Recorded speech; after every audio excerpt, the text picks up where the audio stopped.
Listen up. This is El Lobo, Andy Anderson, the Lone Wolf, and you are listening to Wrestling POV Global right now.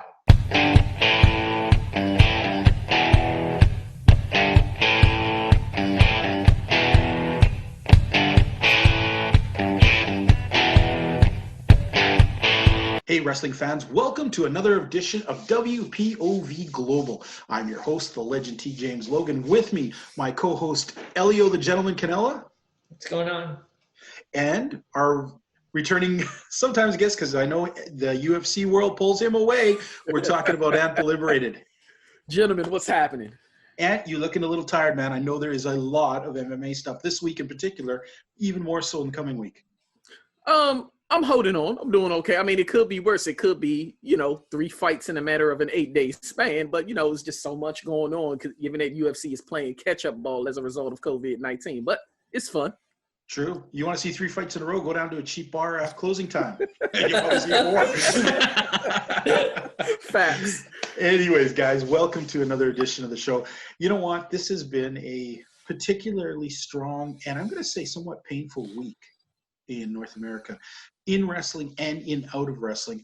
There have been a lot of things. There's like 5 things that have been weighing on my mind, and these 5 things have made it a particularly tough week. And I want to talk quickly with each of you guys about these 5 things, because I know they were surprising, heartbreaking, sad, angersome, all kinds of things. None of these 5 things were positive and good, and that sucks. Okay. First of all, we'll have to dip back a little further. Of course, the passing of Shad Gaspard was heartbreaking, especially when you read the accounts that said that in the last moment of his life, he asked the lifeguards to save his son first before he died. Mm-hmm. Heartbreaking. Guys, takeaways quick. Yeah, that was sad to hear. But like many are saying, he went out a hero just doing that, like telling the lifeguard to save his son first. True. And? It was heartbreaking yet heroic at the same time. Rest easy. Shad Gaspard, and may God bless the family and each and every individual that Shad touched while he was here. Yeah, very sad. Next part, and we're going to go deeper into this one in our hot topic this way. The passing of Hana Kimura, a tragic example of what cyberbullying and the dangers of these sort of things.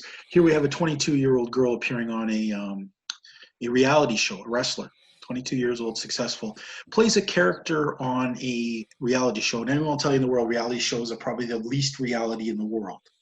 She was handed a script, told to act a bit of a villain in situations, and to carry on. It resulted in the last couple of weeks before her death of continuous criticism, heavy criticisms of her personally, and attacks against her, including a report I'd read where she had been interviewed by an AEW source, or people in America, asking, the question had been about, would she join AEW? And she had said she politely declined because she wanted to stay in Stardom, which started a whole slew of AWA pro fans writing her, calling her a piece of garbage and telling her to kill herself, adding on to the train of people who hated her from the reality show and were writing pretty much the same thing. As a result, Ms. Kimura committed suicide as of last weekend. 22 years of age. Heartbreaking. I was almost going to read the suicide note, but it's just too painful. I can't take it. It was really sad. And you can see a person who felt what people were telling her she was. That's a hard. Guys, yeah. We'll talk more about this one in the hot topic. But that's number 2. Number 3, we're going to step out of wrestling for a second because this is everywhere in the news. Number 3, a woman walking her dog in New York comes across a black man who was bird watching. He politely asks the lady to leash her dog because the area of the park is where the dogs damage the things and upset bird watchers who want to watch this. She turns around, starts getting mad at him. He pulls out his phone to record this. As she pulls out the phone, she starts yelling at him to turn it off. When he says no, she says she's going to phone the police and tell them that a black man is accosting her in the park. Ooh. And we see it all. And we see the fakeness of her talking and acting like she's in distress. And all of this, all captured right there on film. And boy, as there's so many people who are going to say, okay, this woman got fired. She got her dog taken away. Justice in some thing has been served. Maybe a little justice to her. But it's very, very troubling, especially as somebody who has a child like I do, to let my son know that this kind of stuff happens in the world. To see something like this was like a very dramatic, bad movie. And I could not believe what I was seeing. And the implications here of how much this probably happens in the United States. I know, Aunt, me and Elio, we don't see it as much. You know, we don't get as much, because let's face it, our population is 1/10 the size of your guys' population. And I'm not saying these incidents don't probably happen, but we haven't seen it as much. And for me to see that was completely shocking. But then to hear from members of the Black community in the US that this is a real fear that a Black man could have just by walking the street. And to see that illustrated like that, what had to happen if there had been a cop around the corner? I would like to say maybe that police officer would have come around and diffused the situation. But then that leads into the fourth thing that I saw this weekend that really disturbed me. And you know where I'm going with this one, Ant. I do. I know as well, because I saw it as well. Now, Ant, you posted on your page. Let's give a really quick, break what you saw and what everyone saw in that video. So in the video, there is Minnesota police that are detaining a gentleman, and the method in which they detained him was rather excessive. The knee was in his back, and he was, ensuring witnesses that he was using, funny enough, mixed martial arts tactics. But there apparently was a guy that was recording the footage suggesting that he was too excessive with the approach. As a result, the gentleman died. Now here's what's the tragic part for me about this all, Ant, is we saw from the incident to the first one we just talked about, a woman claiming something like this. What exactly? I don't know if there are two questions here. I said this to my wife today. I mean, on one hand, is the police trained that? Did they legitimately think this guy was a threat? Did they legitimately feel like they had to subdue him in such a manner that was dangerous? Or is there just this underlying racism there, where white officers feel that because he's a Black man, he's much more dangerous, no matter what he's done? Because the guy apparently in the fourth incident here was accused of forgery. Yeah, there was no talk of drugs, guns, violence, anything like this. Mm-hmm. And yet the excessive force was enough to take this man's life. But I also read that he said he wasn't even resisting arrest. Right. So, but here just feeds into that whole thing. Mm-hmm. What if a police officer had been around the corner with the first event? Mm-hmm. Would he have, let's face it, all through history shown us, and I've looked back, incidents like this, the white woman is taken more seriously, boom, like that. The Black man's taken down, boom, questions later. Shoot first, ask questions later sort of opinion. And while we always feel that kind of weird racism and those weird kind of ideas floating out there, to see it thrown at us like this is just a reminder of how too real it is. Stuff like this really brings my week down. It makes me sad. It makes me sad for a lot of things and a lot of people. So yeah, that was a tough. And then the fifth one, I don't even know what to say after all these things happen. The fifth one involves Jimmy Fallon. Being accused of being a racist because of a comedy bit he did where he portrayed Chris Rock. Now I looked at the thing and I in my head, I was like, is this racist? Because I don't see it. And yet a lot of Black actors have been coming out saying, hey, there is nothing wrong with this. This was a comedy bit done as a comedy routine. He wasn't making fun of anyone. He was imitating a person. Jamie Foxx said, hey, I did a show called In Living Color where we portrayed all races for the fun part, not to be stereotypical racist. So the weird part of all of this, is all these people up in arms about this, while the other two incidents seemed all of a sudden to be slowly being de-emphasized, while this ridiculous non-story is coming to the forefront. Makes me shake my head, man. Makes me shake my head. I think if he didn't think that Chris Rock would be okay with it, I don't think he would have done it. Okay. And what do you think of this last thing? The Jimmy Fallon story. So with the last matter, Chris Rock himself came forward and stated that he didn't have a problem with it. He was aware of, if I understood correctly, he was actually aware of the skit before it took place. But even after the fact, Chris Rock had vehemently expressed that he had no issue with it at all. And so it's one of those things where, you know, you have to be careful with what you do, because I remember the movie Tropical Thunder with Robert Downey Jr. that, you know, sparked some controversy as well because he did blackface. But in this instance where if Chris Rock doesn't see a problem with it, and if Fallon has, you know, accounted for it and, you know, apologized for those that were offended in the process, then why, you know, is this still a discussion at this point? It's already been forgiven. There's an understanding between the two involved. And even going back to what Jamie Foxx said, you know, we, you know, spoofed and make, you know, imitated all races. So why is there an issue? Yeah. For me, why is there an issue at this exact moment with all these racially charged things happening right now? Why all of a sudden is this unearthed and thrown around? Yeah. I'm not the biggest conspiracy guy. Most times I laugh at conspiracies. I think they're ridiculous. But this one just can't help me but think that there's a little more at play here for deflections of something going on. And all I can say is this has been a super hard week about these sort of things. A lot of death, a lot of tragedy, makes you stop and think. And I really hope these things make people stop and think. Think about racism. Think about cyberbullying. Think just the sad things that happen in life. Yeah. And unfortunately, you know what? We're stuck at home, a lot of us. We got not much else to do but watch these terrible things unfold around us. But we're going to even dig a little deeper here. We're going to talk about our hot topic of the week, all right? Okay.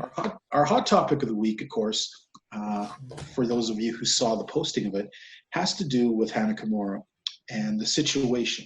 Now, I didn't want to really touch on her herself or whatnot, but what I did want to touch on was the whole thing about cyberbullying.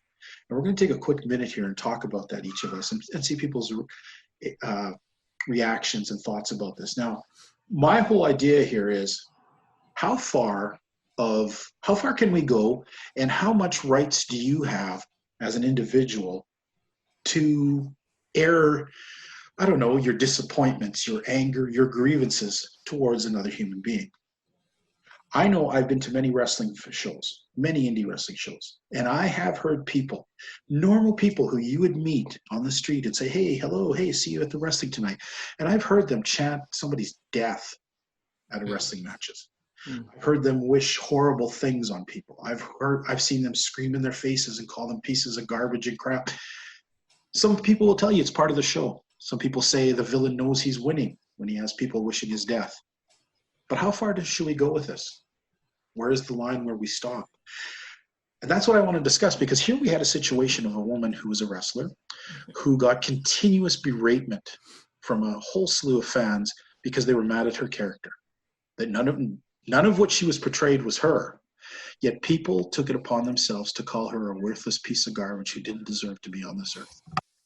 And berated her enough that she actually started to feel it and committed suicide. So how far can we go with this, though? And I'm going to start with you, buddy. How far can you go if you are the person who pays the money for the product? How far can you go with the criticism towards an individual, or can you? Or what is your opinion? Me, as one who has been a consumer of a variety of things, from wrestling shows to mixed martial arts to live entertainment in the form of music. If I don't care for something, me personally, you know, I may discuss it with my friends, may mention something on social media, but, you know, there's a way that you can express your contempt towards something and still be respectful at the same time. One, because it takes courage for someone to go out and perform in front of an abundance of people. And unfortunately, there are consumers out here who feel as though their dollars give them access to be rude, disrespectful, belligerent, and just say and do anything that they want and think that they should suffer no repercussions of it. You know, a prime example was the issue with Ring of Honor with Bubba Ray Dudley, and I want to say Velvet Sky, and then the fan that, you know, yes, excessive with his trolling, and he had to be escorted to the back. I don't know, there's a sense of self-entitlement that takes things in directions that they shouldn't go. So people need to understand that, yes, your money does pay for you to have access to a product, but what it doesn't do is give you the right to be disrespectful or threaten death upon those individuals just because they didn't perform the way you wanted them to. Okay. Elio? Yeah, same as what Ann said. Like, whether it's wrestling or movies, if I don't like something, I'll just, if it's a movie or wrestling, I'll just change the channel, or I'll go on, I'll just make a comment about it, like how I didn't like it, but I wouldn't go as far as to like tell the performers in the show to, like kill themselves or, Okay. Well, you know what? First of all, there's two really quick little things we should talk about right here that I want to discuss really quickly about this. First of all, Canadians. A lot of Canadians like to claim that they have freedom of speech. You don't. It's not in our Constitution. So don't use that bullshit excuse to shit on others. It's not there, okay? right. And Americans, you do have the right to freedom of speech. But it isn't the same thing. It doesn't mean you can shit on people yourselves. Your freedom of speech only goes so far as when it hits another person and infringes on their freedom. You can say what you want about a person until it comes to the point that you start to hurt or affect another person. Then it becomes hate, and that's not covered in your Constitution. So let's get that crap out of the way. Just because you pay money does not give you the right to impinge on a person. I have no problems with you going to see a movie, a wrestling show, a concert, and saying, man, Metallica sucked today. That was a horrible concert. Man, John Moxley, he was a shitty wrestler tonight. Man, that movie really sucked. I wish I hadn't paid for it. That was crap. Whoever wrote that, that was crap. That was bad writing. I don't have a problem with that. Because in each one of those incidences, you're not saying that the person themselves, you're not attacking a person. John Moxley is not John Moxley. John Moxley is a wrestler, a man who pretends to be a character called John Moxley. And if you don't like the way John Moxley wrestles, or you don't like the way Nia Jax wrestles, you can say they're twat. You can say they're shitty wrestlers, whatever. But what you can't do is turn around and say that person is shitty, or that person is horrible, or that person has no talent. There's a big difference there. Now, I looked at some of the comments that we had. Adam Monet put in, there is an absolute irrefutable difference between unrelenting bullying and being critical of a character on TV. Hana Kimura was basically attacked. As fans, we have a voice and have a right to formulate and voice our opinions. What you don't have the right to do is be a piece of shit bully and project your insecurities on others. Yeah, I very much agree with that. So do you have some more comments here? Yeah, there's another one, Shannon Bill. That depends. He says, that depends. I'm not a fan of Nia Jax, so I'll happily tell that useless about what I think. Right. Okay. You know what? He has all the right to do that. Mm-hmm. Nia Jax has a bad performance that night. Well, she is just like any other performer. She has to face sometimes when she has a bad night that somebody will say, you know what, Nia Jax, I don't think you're a good wrestler. Fine. Doesn't mean Nia Jax you're a horrible person. Doesn't mean Nia Jax you're an untalented piece of shit. It doesn't mean Nia Jax you don't deserve to live in this world. No, it means that this person thinks that you're not a good wrestler. But you know what? They've seen you one time. Maybe tomorrow you're a great wrestler, but maybe tonight you weren't a good wrestler. I get that. That's your right, fans. That's your right to be able to say stuff like that. It's your right, if you pay your money, to tell somebody that their performance isn't good. It isn't great that night. All right, let's look over here at, let's see. I had one more very long comment. Where was I think it's at the very bottom, because the next three are just like someone put up 2 links to the story. Okay, so here we go. I'm going to just be really quickly with this one, okay? Okay. Claire McFadden wrote, be honest, give feedback in the feedback at this work on this format. Be polite and courteous. They're saying, basically, look at a person as this is the dream. This is the dream, that we could all be like this. So you could see something and that you could critically go up. You see Ant fight in his first UFC battle. And you can go up to Ant and I can say, Ant, I didn't think you did very good in there because. When did that happen? Well, just keep talking, Elio. It might happen sooner than you think. I'll get out my referee boots, boys. Hey. Claire's whole message, very long, but it basically says, you know, it would be great, wouldn't it, if in this example, that if I went up to Ant and said, Ant, I think you did terrible today, and then gave real reasons why, you know, the way you kept slipping your guard, the way you kept lolling over here. With real criticism can make things better. People are not going to get better at what they do if they don't have any criticism. Any UFC fighter will tell you when they go out there fight, they still need the guide. They still need their corner, their coaches and whatnot to say, hey, man, you're dropping your foot too much. You're doing this too much. Because you can't get any better if somebody doesn't give you some guidance along the way. It'd be great to think we're all natural fighters. We all can't be Mike Tyson and just go out and bang, knock someone's head off and win, right? It takes a lot of work. You know, Tiger Woods, you better believe he's super talented, but you better believe he has coaches who tell him, you got to work on this. You know, there's race car drivers who spend so much time in a thing by themselves. They will tell you it's all more, it's a community that builds a fighter, a performer, a wrestler, an actor. And you have, as a fan, you have every right to be able to give your criticism when you pay for it. You know, you pay to watch the thing. I have the right to tell Ant that I don't think he's a good fighter. Doesn't mean I don't think, I'm not an expert enough to tell him that he's not going to be a better fighter down the road. And hopefully in his heart, Ant doesn't take the one guy saying that he doesn't think he's a good fighter to like, oh, I should go hang myself because one guy said this. But that is a bit different than if I started following Ant everywhere. Kept sending him notes, crawling across the floor, telling him he sucks in public, yelling at him, keep berating him. Like, I mean, what is the point of that? You know, there's fans that say, oh, well, I paid money, why not? But really, what is the point? What do you expect out of that? Because if you think it through, basically what in your heart you're doing is you're trying to hurt somebody. And that's not criticizing. When you sit there and berate someone and constantly do that, you're not really caring about making that person better. You're not trying to be more positive or anything. You're trying to tear someone down. And why? Well, I think you got to look in your own messed up head to figure that one out. Because I can't help you with that, fans. If you're that kind of person, you're that kind of troll who thinks it's so much better to hurt somebody and makes you feel better, I'm sorry. They're not the bad ones. You're the fucked up one in the head, and you're the one that should look for help. I know that very well because readers of the site I used to write for used to do that to me every week when I was doing my raw reports.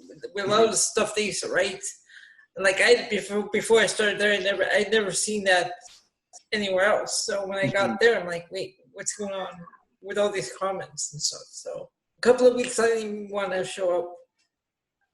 Well, you know what? The bottom line is this, fans, I guess, you know, you have the right to be critical. You have the right to demand better. You have the right to ask for better. You have the right to point out failings.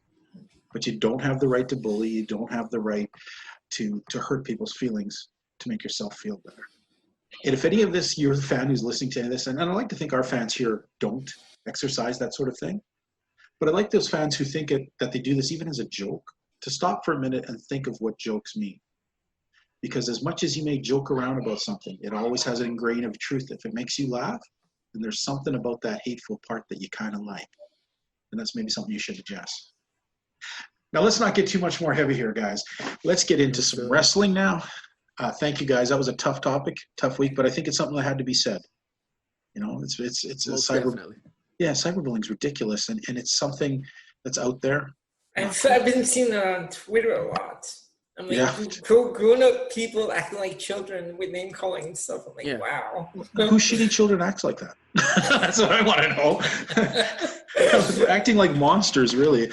Catch my son talking like that, he's going to be going to bed with a sore butt, I'll tell you that much. All right. Let's talk some about the AEW. I always want to say AEW pay-per-view this weekend. Okay, Double or Nothing. Now, wow, I'm going to say this right off the bat, guys. This was a very fun pay-per-view overall. It had a great feel to it, had some incredible look, and a hell of a lot of cameras. Yep. I do believe in the main event, they made a joke about having 20 cameras, and the guy came on the mic and said, we only have 18. They pointed that out. So let's quickly go over the Double or Nothing pay-per-view. Okay, Elio, you've got your notes in hand? I do have the table here. All right, let's start off with the opening pre-show match. Guys, Private Party against the Best Friends. Thoughts on this match real quick? Ant? We'll give it to Ant on the first one. Oh, yeah, go ahead.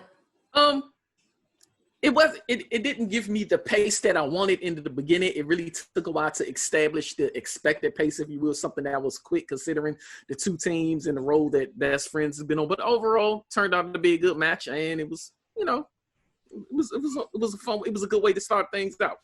All right. It was an okay match. I still think Private Party needs to get back on track because we haven't seen them in the ring like in a while. So, but for me, it was just an okay match. I thought it was okay to better. I hate to say it, starting to like Chuck E.T. a little bit more. And at the end, did it hint at maybe a Best Friends turn, a bit of a bad guy turn coming? Because they ended the match when they didn't have to. They got a little brutal there at the very end. They did. All right. What were our picks on this match, Elliot? All right. So TJ went with Private Party. Ant and I picked the Best Friends. Good shot, guys. Good shot. Like I said, I really thought the Private Party needed it more. I still think they did need it more. But good on the Best Friends. They really did put on a better performance. All right, next match. Next match, we have the Casino Ladder match. Casino Ladder match. Only thing to note out of this one is our good friend Ray Phoenix. We talked about that horrible flop dive he did. Hurt himself enough that he wasn't in this. Who was he replaced by? Did they say, or did they just say the mystery guest? No, Joey Janela. Joey Janela, yes. Yeah. Okay. I was surprised with who won this, though. Yeah, well, yeah, kind of. When you came out, were you surprised? No. The surprise guest. I mean, it's the best way to introduce somebody into the thing, really. Fans, what we're talking about is Brian Cage comes out, introduced as the surprise new guy. And, of course, at the end, pulls off the superhuman effort, wins the match. Elio, what'd you think of this?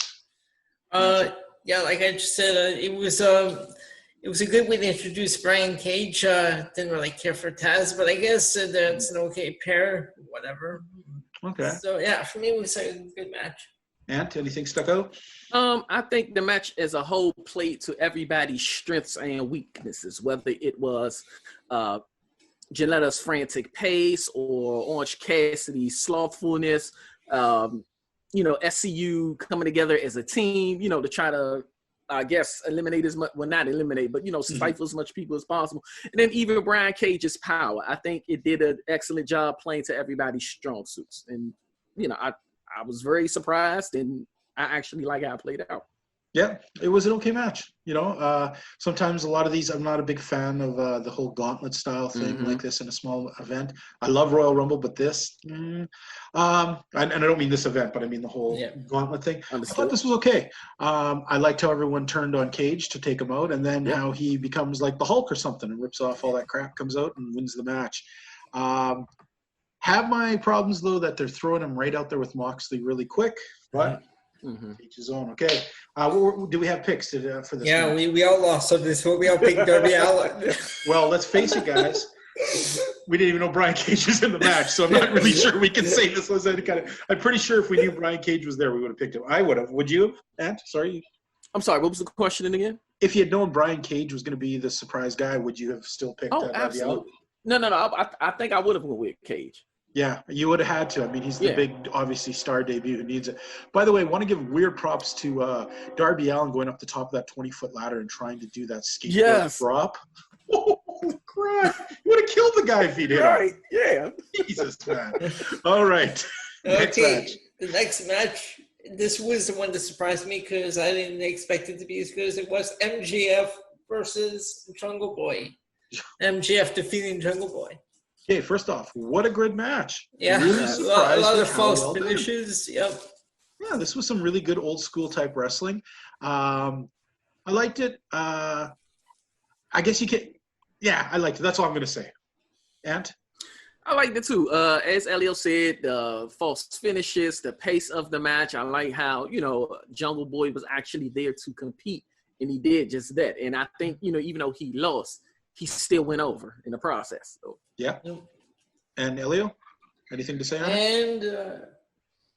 And I guess you just said. You said you liked it. Okay, we all picked MJF. Yeah, I guess you had to. Made the more sense, eh? Okay, next match. All right, next match for the TNT Championship, Cody defeating Lance Archer. Okay. I got to admit, I did not think this was going to be as good as it was. Mildly surprised. I thought it was a strong match.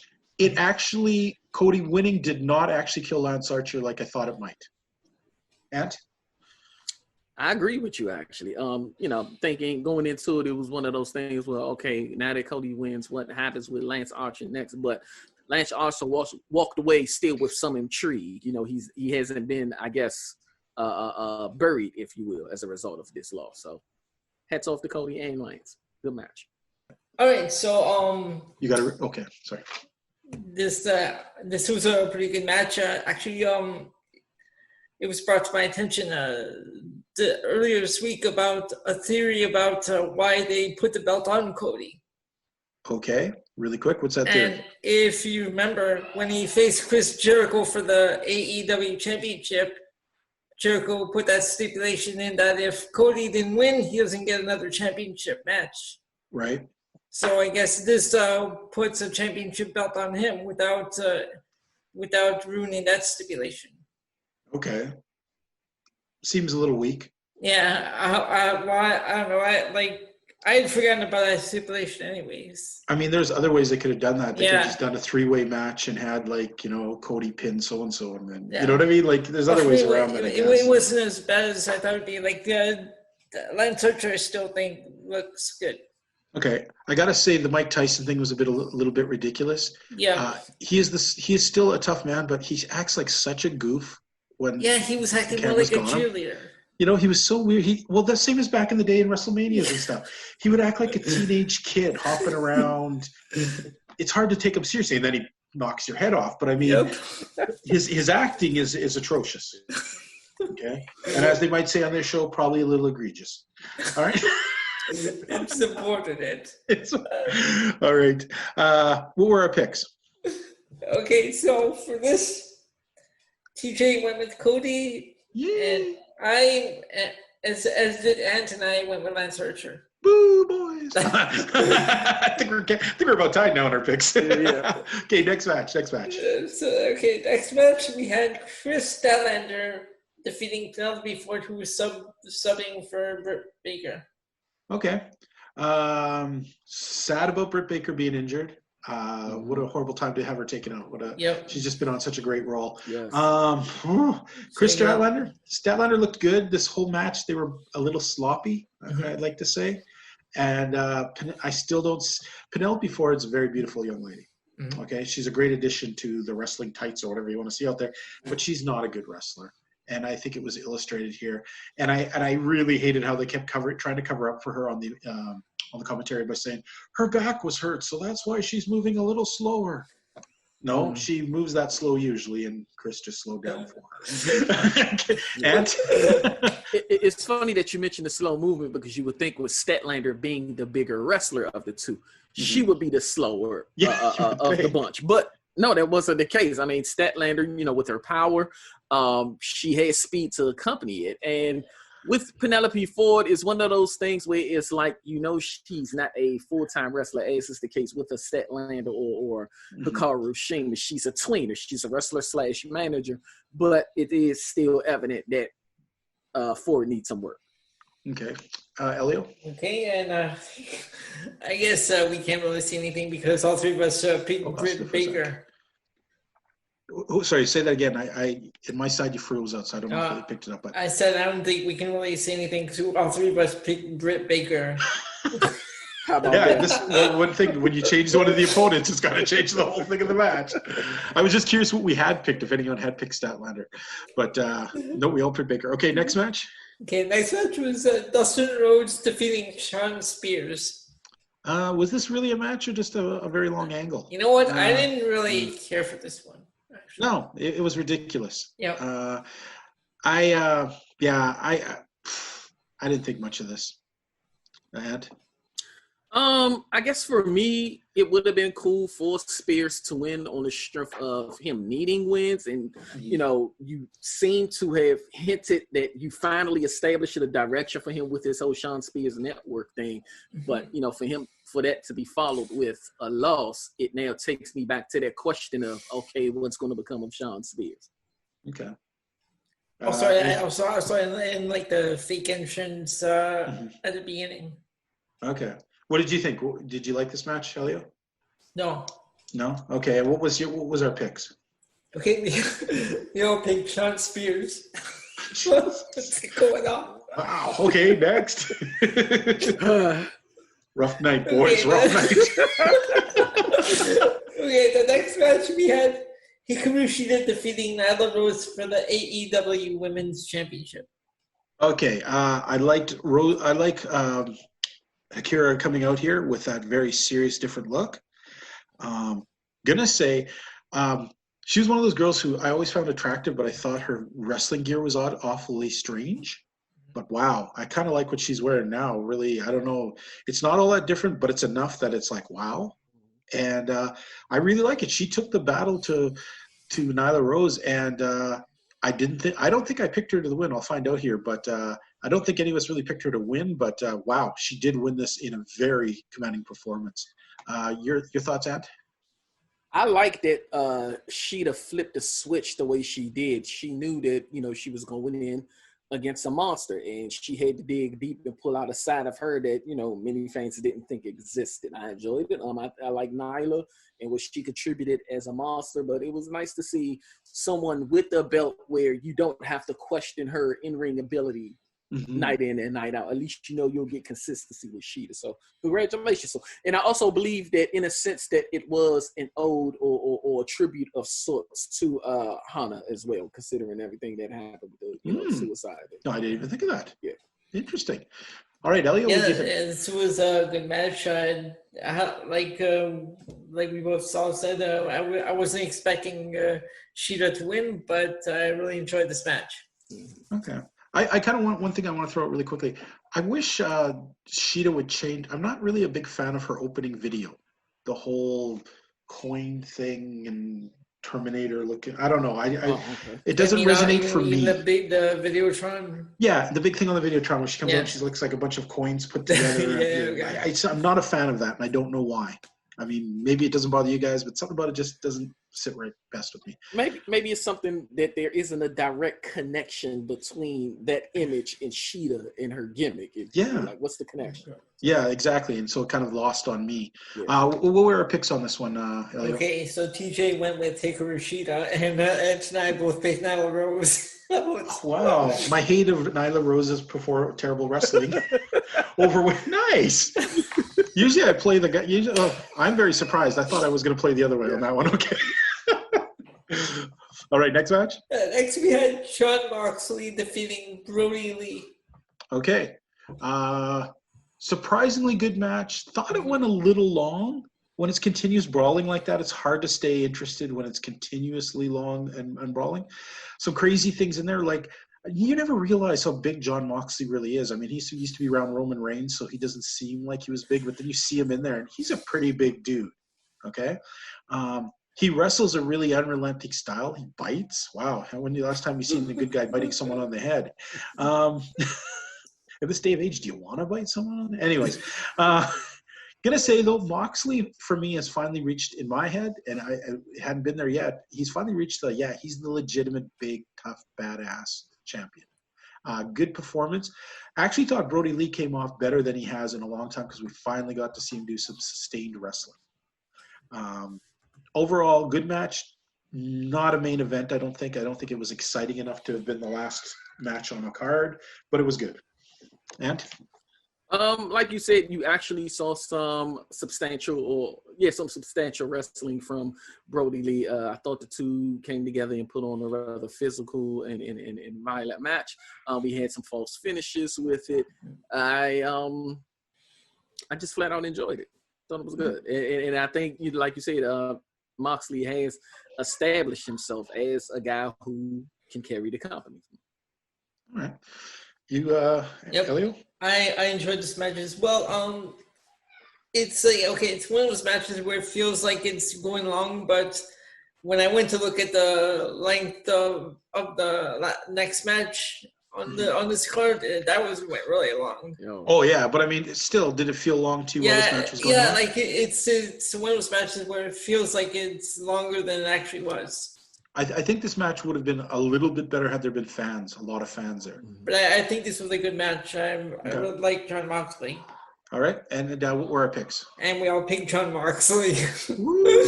And I got to say, they did a great job of utilizing not only the ring, but its surroundings, with the double or nothing props of the chips and things of that nature and the barricades. Yep. Okay. And now I guess this comes to the main event. The Stadium Stampede, this match was fun. I really enjoyed this one.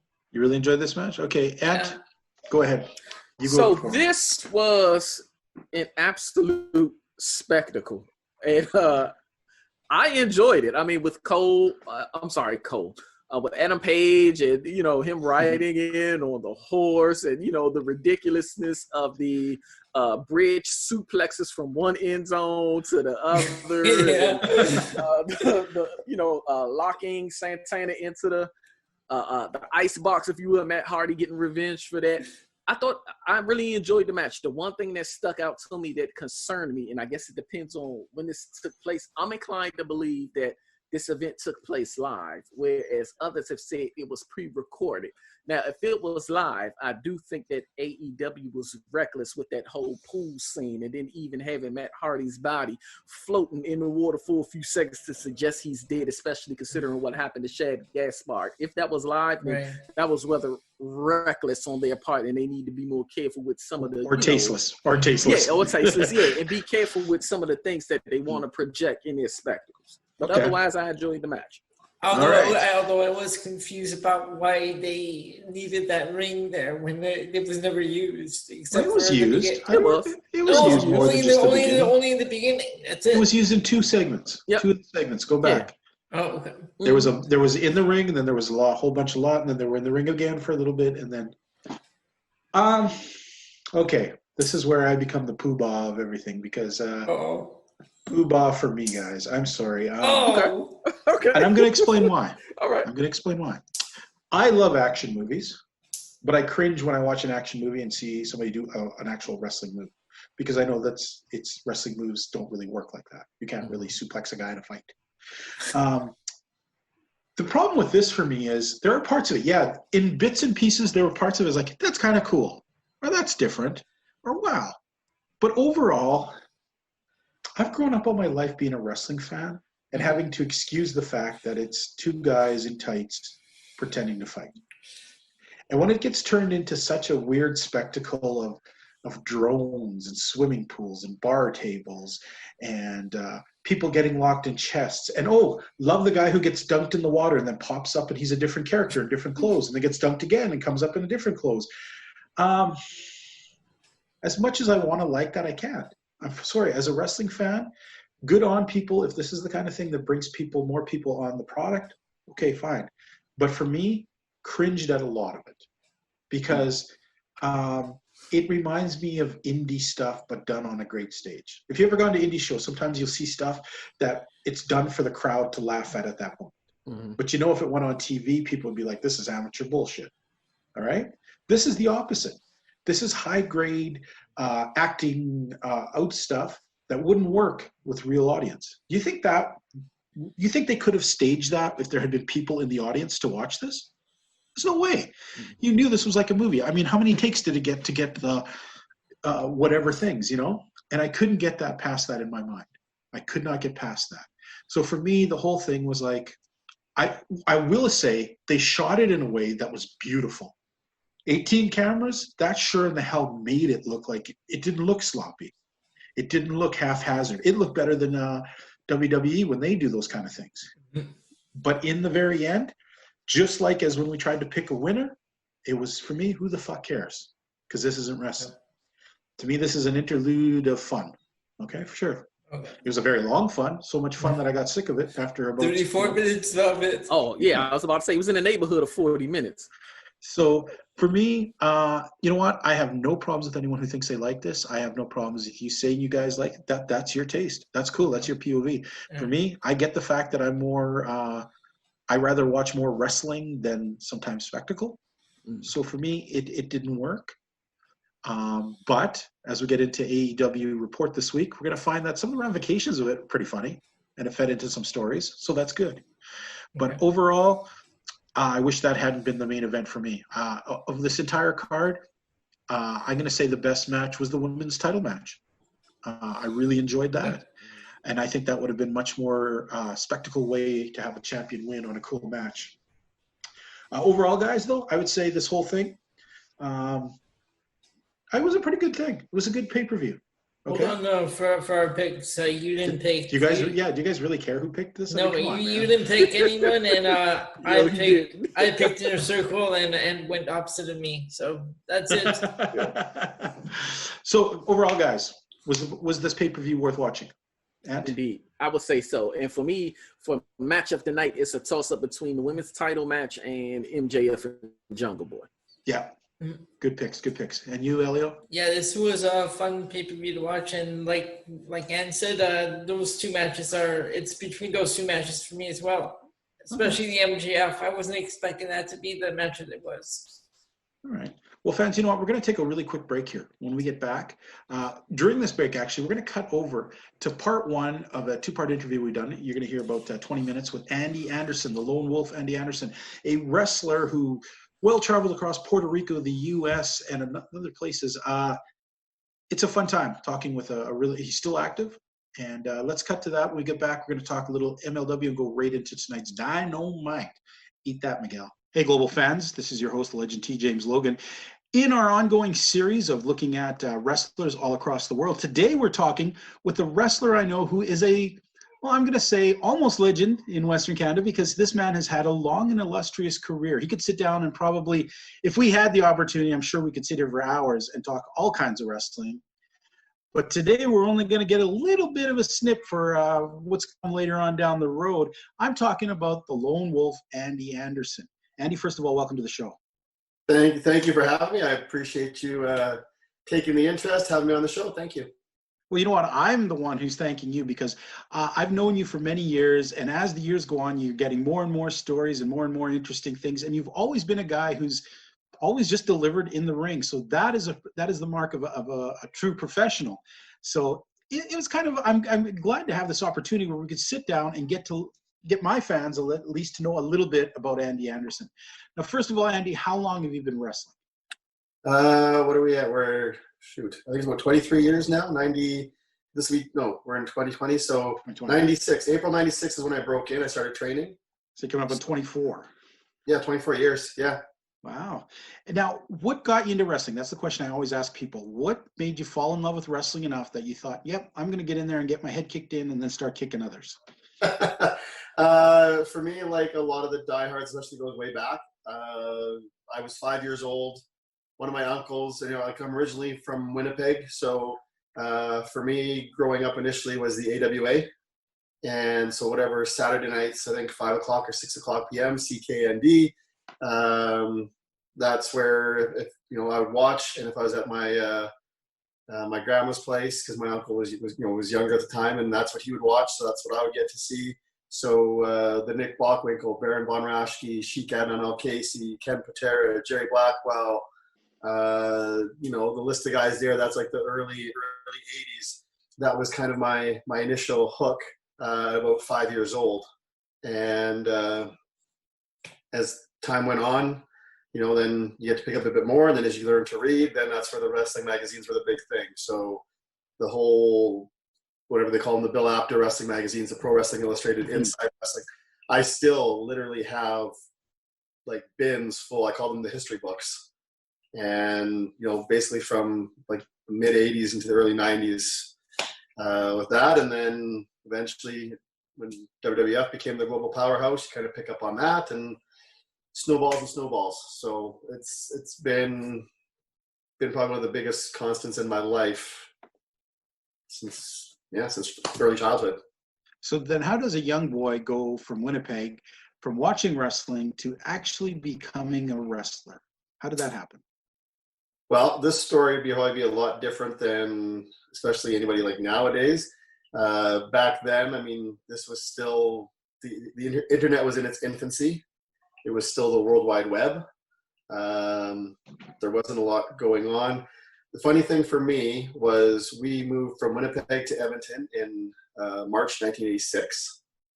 And fast forward 9, 10, whatever, however many years, to about 95, 96. And I was going to the University of Alberta and had access to the computer labs there. So that's where I was getting on this World Wide Web, following whatever I could with wrestling. And first it was Mark Merrow that I got in touch with. And it was however that Mark Merrow was one of the early people that was on, consistently online and talking to fans. And so I emailed him saying, hey, I'm this guy up in Canada. I'm interested in wrestling. What do you suggest? Looking for the advice. He actually gave me the number for Dean Malenko because Dean Malenko was running the school at the time. So I contacted Dean Malenko and spoke with him, and he was down somewhere in Florida. And whatever it was like several $1,000s, and you came down there, you trained full time, and being a university student, still living at home, the money thing was, especially the US dollars,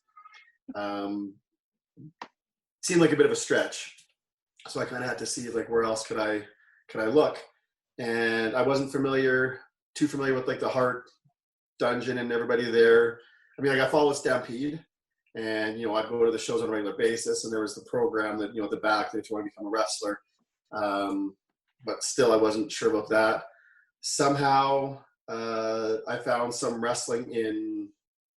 wrestling in Winnipeg, and I got in contact with one Vern May, and that was from there, kind of discussions with him. And because I had found Winnipeg, I ended up moving back to Winnipeg, and I started training with Vern May, but many may know better as Mr. Vance Nevada, Mr. Beefy Goodness.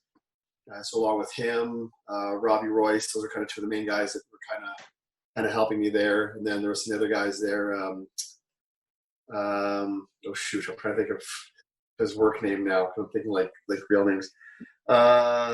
Yogi, Donovan, Adam Knight. There you go. And so the few other guys, those were guys that were around, and that was where the training kind of started taking place. And after about a month, I was in my first match, Battle Royal, and that type of thing. And, the stories pick up from there. Well, that's kind of ironic you brought up Vance Nevada, because we actually just interviewed him about 3 hours earlier before this interview. We sat down for a half hour with Vance Nevada. So you guys will be coming out. Same. So you know what? So you got your training in Winnipeg. You obviously start wrestling in the Winnipeg area, but you didn't stay there. You went out some other big places. So let's talk about some of those places. All right. Well, I'm just as I was then as I am now. Unfortunately, whether it's Edmonton, whether it's Winnipeg, whether it's Calgary, wherever, to me, it's like if you want to make it, you need to get out of Canada. You need to go somewhere else. And by somewhere else, it's either you need to go to the States, to Japan, to Mexico, somewhere where you can get, you're working more than once a week like once a month or twice a month or whatever. You need a more consistent schedule, and where you can base a lot of the similar caliber talent that's looking to get to that next level. I made it very clear to Vance when I started. I said, hey, I want to get down to the States a little later because I know this is where things happen. I know he and I, let's see, so I broke in April. I want to say, I think in August of 96, he and I went down for a couple weeks, down to the States. We went down through to Tennessee, I think West Virginia, Arkansas, Missouri, and around there. And we had a couple of dates booked, but everything else was kind of just show up and, hey, we're two guys, we're here, we'll work each other, we'll work as a team, we'll do whatever you want, and we'll do what we can. We just want to get some exposure, get some work, and if you can pay us some gas money, a little bit extra, that would be great. And that's what we did for the couple of weeks. And my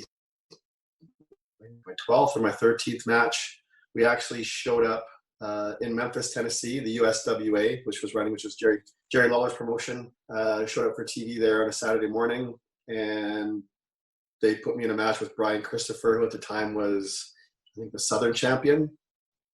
So it was like a non-title match, and Wolfie D was there, Jamie Dundee, Uh, Brian Armstrong, Jesse James was there. Sid Vicious was there at the time. When I first broke in, I was given the name JT Atlas, and they were talking about it. Kind of the backstage area was basically like the lunchroom, and so we were all kind of there. And I forget whatever it was that Sid Vicious somehow was like, yeah, like it doesn't sound quite right. It's like you need to be like JT Atlas the third, and for whatever reason. And so that's what it ended up being. And I think on the match, that's what they announced me as was JT Atlas the third. I don't know if the first two did, but the funny thing with that was they to that point, I was obviously still ridiculously green, and I'd only been a babyface at that point, and Brian was a babyface, so they're like telling me to be a heel, and I still wasn't comfortable, didn't really know about how I was going to work as a heel, so that didn't happen too much when they're like, it's kind of like, hey, go be a heel, shove me out the door, shove me through the curtains.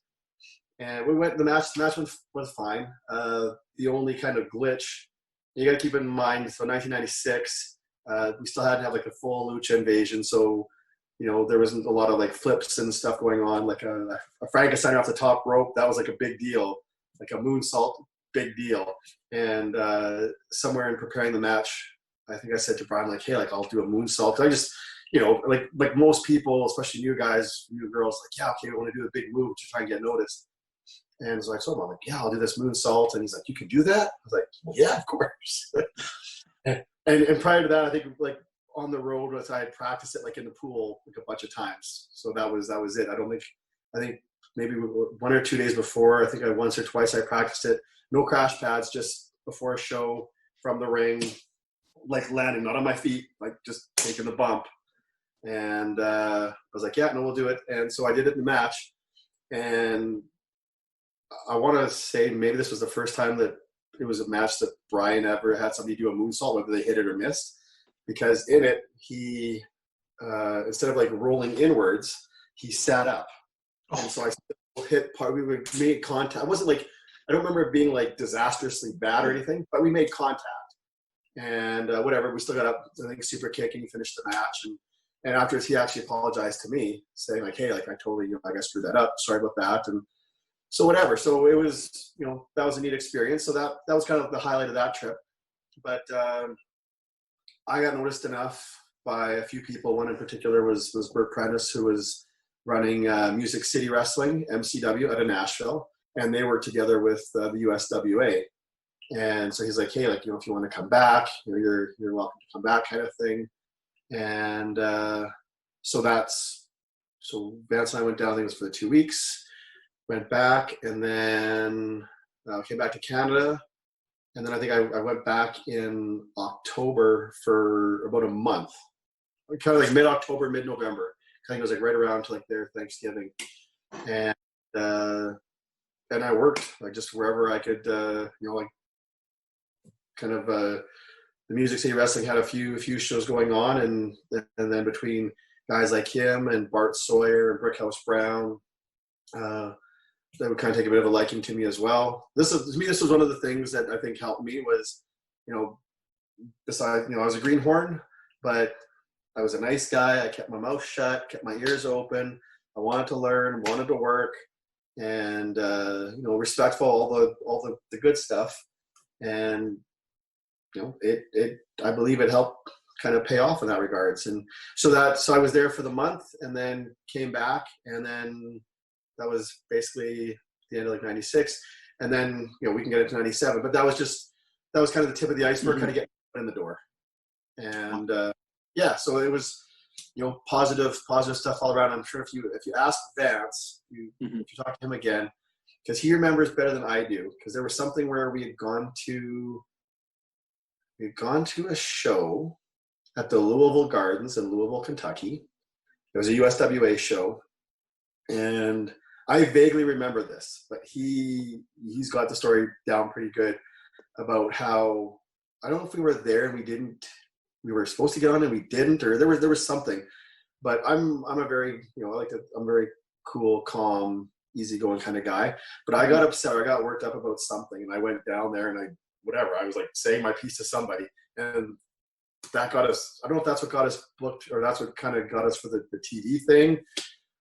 Whatever, but somehow it helped get us booked.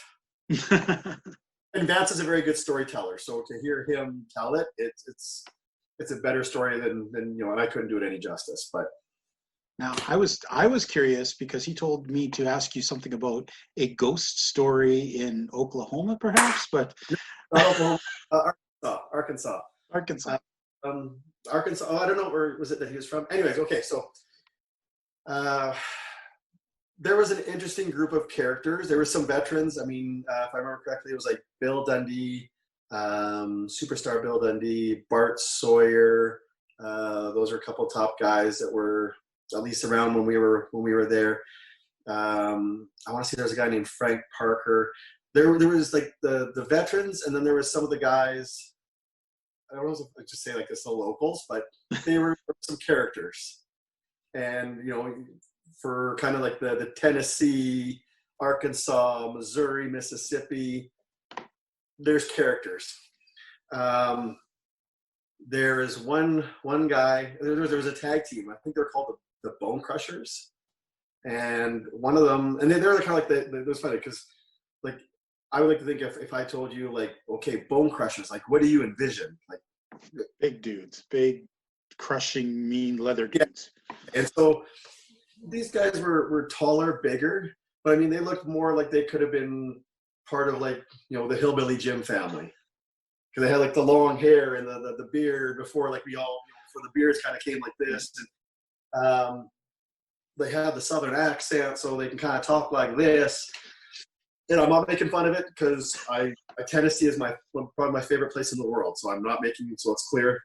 But I mean the accent and there's Bone Crusher Teddy, and I forget what the other one was. But anyways, this Bone Crusher Teddy, there was I can't remember. You might have to go back to Vance on this, but the gist of the story was there was something that we were staying at a hotel, or he was staying at a hotel, and there's something about like the phone ringing and him picking up, and he's like, hello, and there's no answer there. It's like he couldn't figure out what it was, and he's telling us the story, and it was just the punchline, which this sucks for my storytelling. The punchline though is like, he's like, I don't know. It's like, he says, I picked up the phone, and it's like, there was nobody there. I was like, hello, there was nobody there. I think it was a ghost. And it just, we were dying laughing. And obviously 24 years later, at least to two guys from Canada, this is still a lasting memory. So Bone Crusher Teddy, if anybody knows Bone Crusher Teddy from Music City Wrestling, 1996, 97, his memory lives on. Well, that's great. Now, we're going to jump around here. You had some experience in all kinds of places all across the U.S. You had a little bit of stuff in WWF, I think it was, but I want to actually get into WWF, WWE, Japan, Mexico, Puerto Rico, England. I don't know. You name the place, eh? Almost, but. Well, I'm very fascinated, and you know what? And this is me being greedy, and this is why being a host of a show gets you your own personal pull, because I've always wanted to talk to you about Puerto Rico myself. So, and I know the fans enjoy stories about Puerto Rico. So tell us a bit about your time in Puerto Rico. My time in Puerto Rico. All right. Well, let's start May 1998.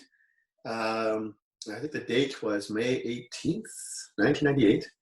If you're a subscriber or know someone who's a subscriber to the WWE Network, and you go on Monday Night Raw episodes, and whatever it is, like that third week in May, and I think it's like May 18th, 98. I was in Nashville at the time. So May 98.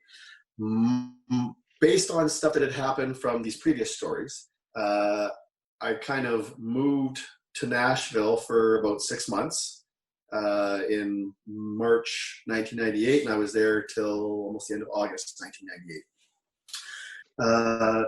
Awesome. Like the stories in that, the experience in there itself was awesome. But anyways, this day in May, I had the opportunity to go backstage. They were doing Monday Night Raw was filming there. And on this past weekend, through a somebody that I had met, like another wrestler that I became friends with, what's his work name? Chad Casey. I think he lives in Michigan. Great guy, super nice guy. I felt like Donald Trump there. Great guy, super nice guy, wonderful guy.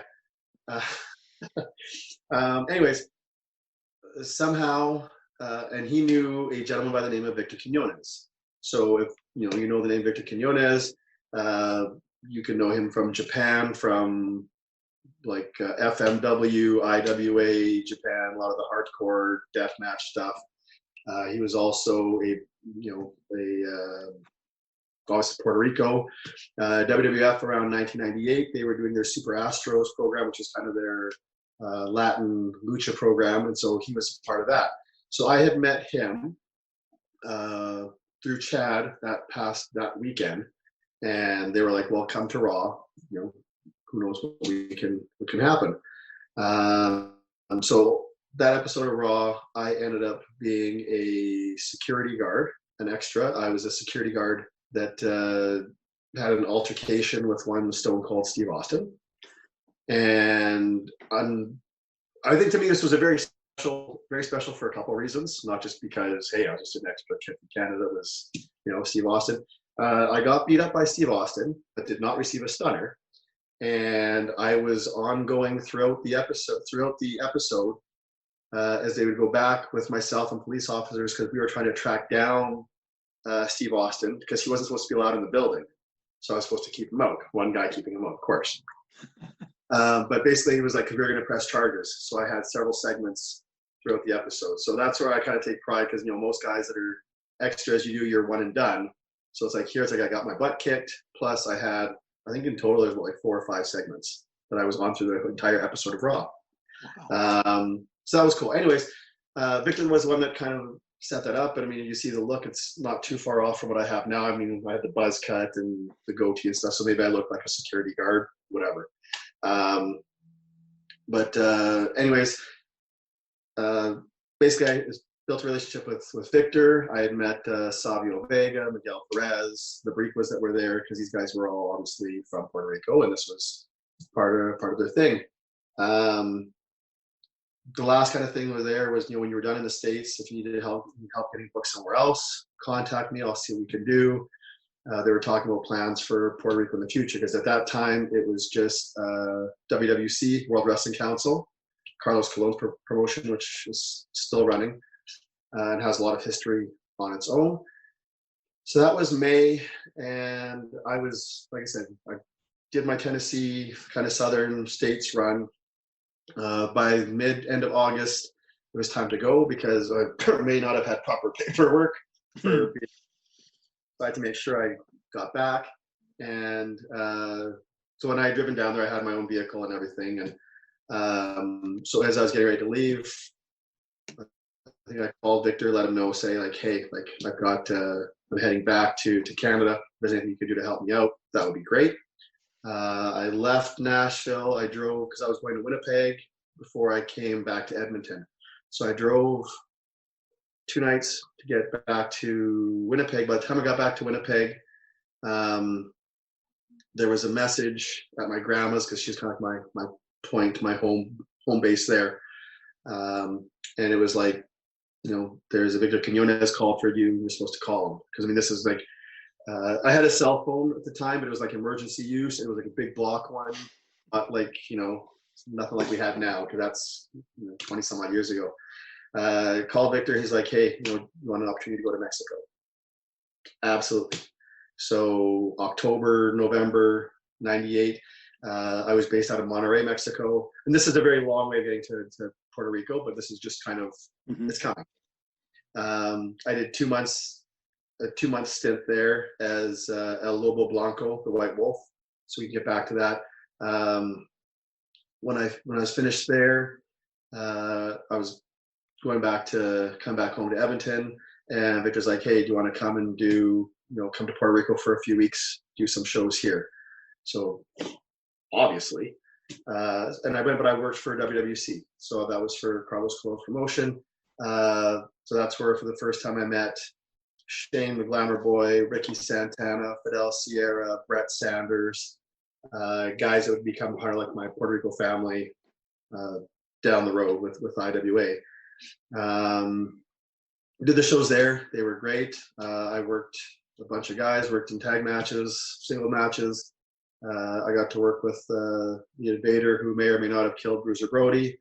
My thing with that, part of the tag match, and I literally remember being in the ring, standing across from him, getting ready to lock up, thinking, this is the guy that, here we go. And then business as usual, but there's just that kind of, that thing. So that kind of ended 98. By early part of 99, I went back to Mexico for a couple months. And then some point there, I think IWA didn't start until, was it fall of 99? Summer or fall? I think, because I still had a trip to Japan before I got to Puerto Rico. But IWA Puerto Rico was what Victor was building. So it was like Victor and Savio were kind of two of the main guys. There's another gentleman involved, Hector Moyano. I think he's trying to give everybody their props. But those were kind of like the main players behind the scenes. And so when we started the IWA Puerto Rico, when they were starting it, what they did was they filmed, which was approximately 10 weeks of TV to show it weekly before we started really doing any house shows. So that way it had exposure instead of just going, okay, we're going to start a promotion, here we go. It was, we did our 10 weeks of TV. They were able to bring in some of the WWF talent because obviously the connection with Victor and Savio and being associated. So we had that. One of the things for me that was really great there, and again, maybe, I still say I was a Green Horton, especially green for Puerto Rico, was that Ricky Santana, Fidel Sierra, a few of those guys kind of jumped from WWC to IWA to be a part of it. And so being one of the young guys, I drove with them all the time, and I drove. And I love it. I like to drive anyways, so that was fine. But it was, okay, kid, you're going to learn where all the buildings are. You're going to learn the roads. Which was, to me, totally invaluable because as time went on, I was able to play a more prominent role, helpful role for any new talent that would come in, whether it was guys that were going to be sticking around or if it was WWE guys. Hey, Andy's the guy that can look after you. I didn't know any Spanish prior to coming to there. I started learning Spanish in Mexico and in Puerto Rico, and I picked up a lot of that just for survival. Hey, folks, we're back. That's part one of this interview. We're going to have part two coming up in a few minutes after our next segment here. Did you know that if you're listening to Global, that there are two other shows that are in our network? There's WPOV Wrestling. It is a wrestling show that covers all WWE stuff except for WWE UK. Lately, they've been infringing on our territories and doing a little bit of AEW coverage. But the four of them over there, they're a hoot, they're a riot. Check them out. Over here, you have us on Global, which always features me and Elio. Sometimes Ant, who gets a little overwhelmed because that sucker's got his own third show. That's right, he's got another show on this network. So we're thankful that he takes the time to join us when he can. We have, of course, Ant the Liberated here, but Ant also has a show, the MMA show, that runs also weekly. And man, that is starting to become a really fun show that I'm enjoying very much. Appreciate it. Why don't you tell people where they can find all these shows and tell us a tiny bit about MMA?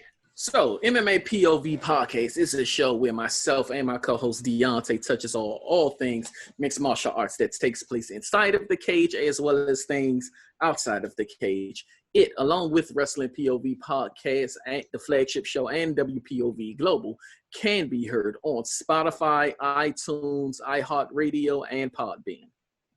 Excellent. And you know what, fans, if you want to write into us and hear any, make any comments, have us discuss topics, anything you want, Elio, tell the good people all the media stuff that they can write to. So you can reach us on Facebook at Wrestling POV Podcast, Instagram at Wrestling POV 1, and Twitter, Wrestling POV. All right. Well, you know what? As less and less companies are showing shows right now, anything in the new, we're having less to report about. Right now, AEW is the only show that we regularly cover that has new footage going on. We have, however, taken a little quick peek at MLW's Anthology series. This week, covering the Southern Psychopath, Mance Warner.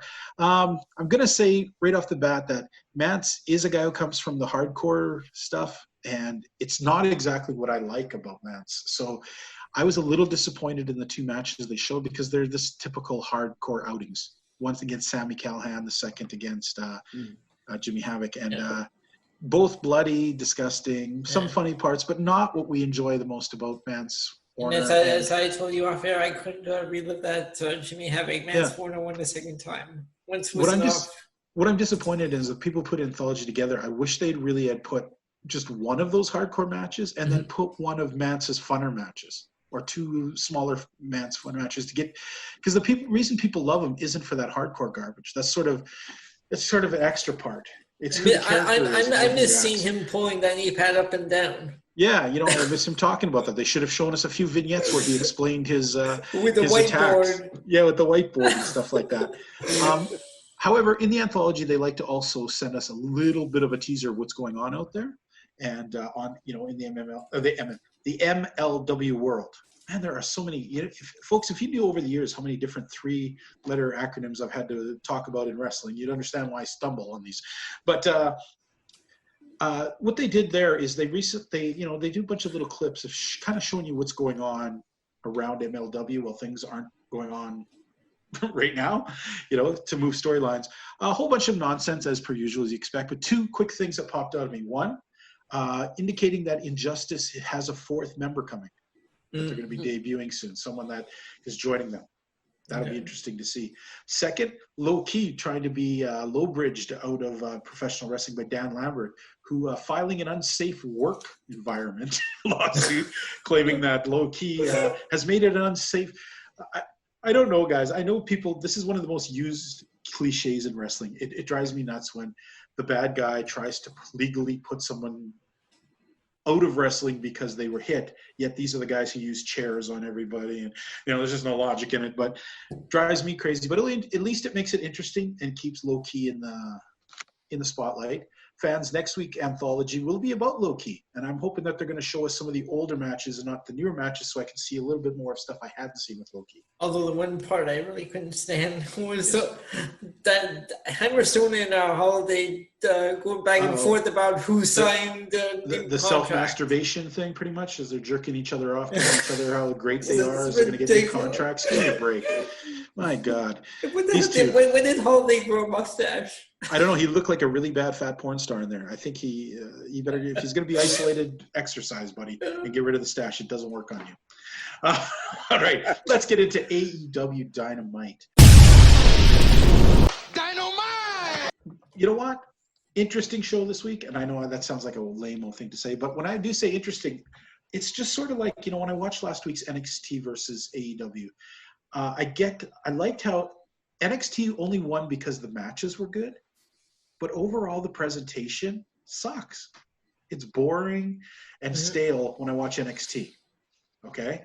But the matches are a little bit better, at least they were last week. But this week, I find that AEW is like, once again, a bit of a breath of fresh air in the presentation. Yes. Okay? Doesn't mean it's a better package. Doesn't mean that the wrestling's better. But it did mean it have a feeling to it. And I wish the WWE would look at recording with people in it. Because their style that they've been doing lately, okay, they're only just squeaking by when they, and it's sort of funny because I sometimes think the guys over at WPOV are a little biased towards it because it seems like they dismiss NXT or they're not seeing the funny stuff we see. I'm not sure. When I hear their report, it seems to differ quite a bit from our report. Mm-hmm. So we must have very different tastes in wrestling from show to show. But, okay, I'm going to quickly go over through some of the things, and we're just going to give it a quick, blend, whatever. Okay. Yes. Now, if I can interject real quick, this Monday's Raw did have NXT wrestlers in the audience with plexiglass behind them, and then they kind of took a shot at AEW by saying we're social distancing the right way. Really? Yeah. And yet they hadn't tested any of their guys on like AEW has. How about that? Every single week. Yeah. Okay. All right. Let's get into this. Gonna say the opening segment with the inner circle sitting around moaning and complaining. When I saw the truck there, I knew that where that was headed, but still laughed pretty hard when they had the collective T-shirts. That was funny. Hilarious. Let's go into Young Bucks and Matt Hardy versus Private Party and Joey Janela. Things that stuck in my head here, first of all, really quick. What do you think of that stupid stuff in the beginning? Matt, do you have to be this Matt Hardy? Yeah. The camera pans I on. could have done He's the without different. that. Boom, he's the next one. I'm not sure. Part of me kind of liked it. Part of me didn't. So it's kind of got me in the middle, guys. We get to the match. He actually, you know what? This is the most impressed of Matt Hardy I've been in a long time. He held himself really well in this match. Things that I thought were pretty interesting. I thought he did well. I thought poor Butcher and the Blade getting punked out once again in the audience. In the end, Private Party and Joey Janela.